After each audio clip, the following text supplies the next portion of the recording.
Hi, my name is Debbie, and I am going to be rehousing a tarantula today into this enclosure.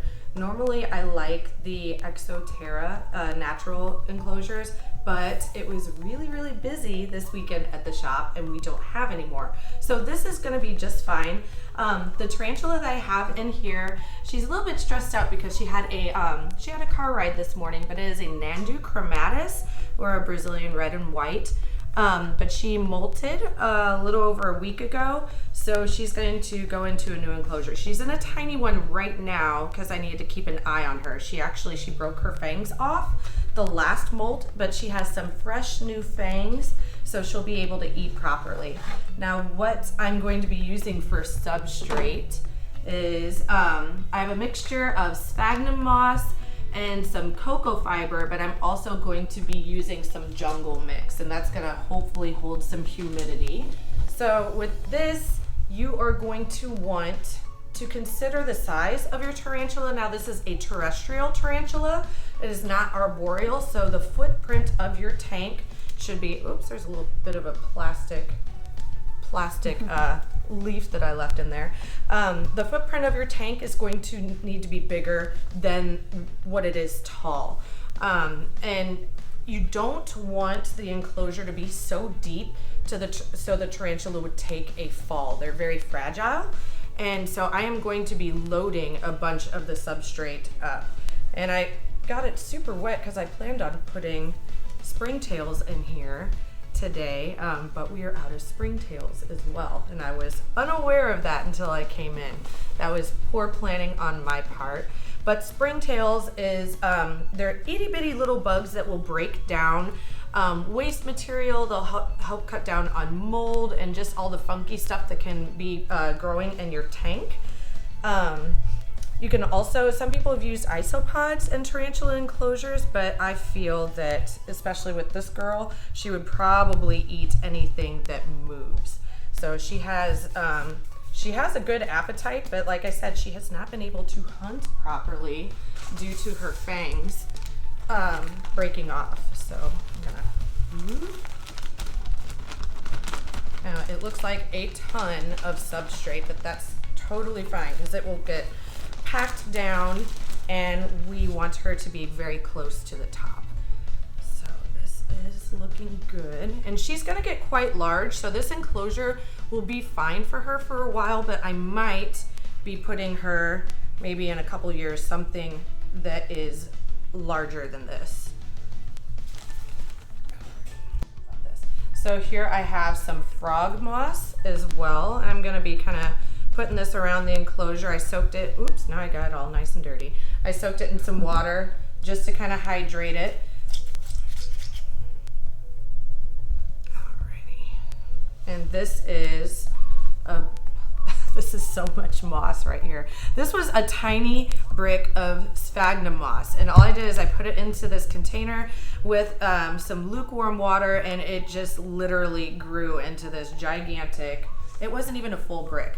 But it's just to scatter this around the enclosure. She'll probably do her own landscaping with it, which is pretty cool. Tarantulas, it doesn't matter, like however I set this up, she's probably gonna destroy it. So just keep in mind that the way you set up your enclosures, it's basically for you, but you still want to provide the tarantula with what they need.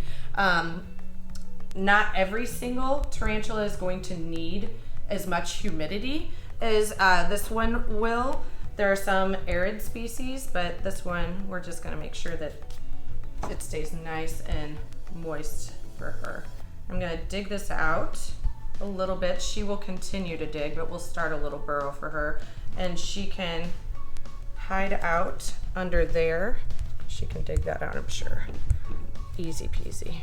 And then I will provide a water dish for her, and it's a little bit small, but I have a larger one at home that I can switch out. So I am going to just scatter some rocks in here.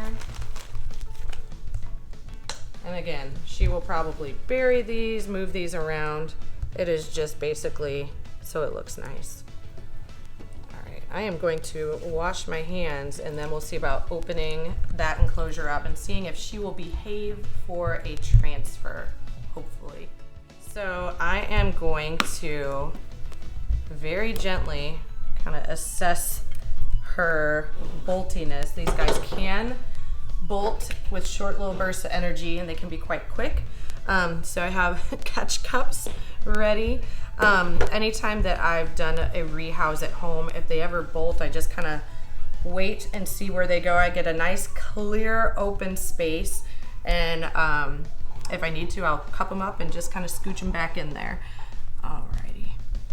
I'm actually gonna see if I can just transfer her little terracotta pot. See, she's stressed out. That's why she's kind of bunched up right now. I will actually see if I can coax her out.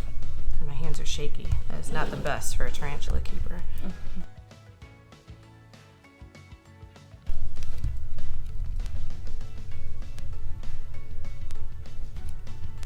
Go out. Come on. There you go. Oh, really? What a little stinker. She feels safe in the pot though, so.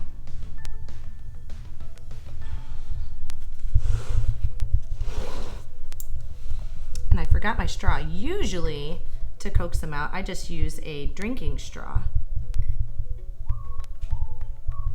Are you kicking butt fluffies at me?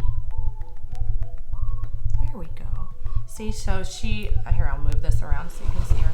She is, for my taste, she's a little bit underweight, but she just molted, and whenever the tarantulas molt, they will look a little bit more slender in their abdomen, but she had a lot of trouble eating. What I was doing was grinding up hornworms and other bugs and putting them in her water dish so she can drink like bug soup. So there we go. Don't go back in that. I want you to go away from it. She doesn't want to leave her pot. That's she's not being really defensive. She's just kind of being skittish right now, which is nice. I didn't get a threat pose out of her. Ooh, are you gonna kick butt hairs? Ooh. I don't want to poke her too much, but I don't want her. Come on, can I just have? There you go. All right, so I'm gonna take this away, and then oops, make a mess.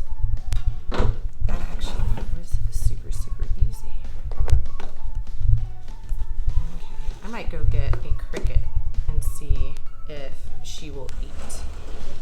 So there's that. And that'll be a good house for her for quite some time. I'm gonna clean this out and give her that water dish like I said, but whenever I get home today, whenever I take her home for her second car ride of the day, then I'll put that nice big flat water dish in there for her. It's been maybe a little over a year. Here, we'll see if she eats that cricket. Oops. We'll coax the cricket over here. Oop. She's like, I don't know what to do with that. It's been forever. But fun fact, I used to be absolutely terrified of spiders. Now, I just think these guys are awesome. It's a standoff.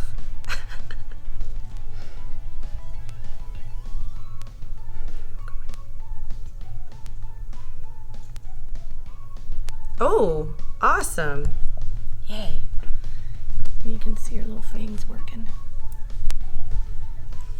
Yeah, and before, after she molted the last time, she was only able to just continually pounce on the cricket, but now you can see she's working that into her little mouth parts. Oh, is she gonna do a happy dance?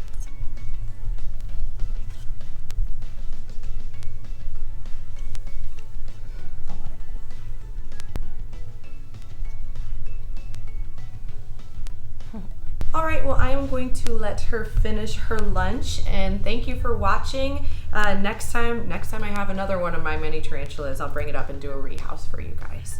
So, but until then.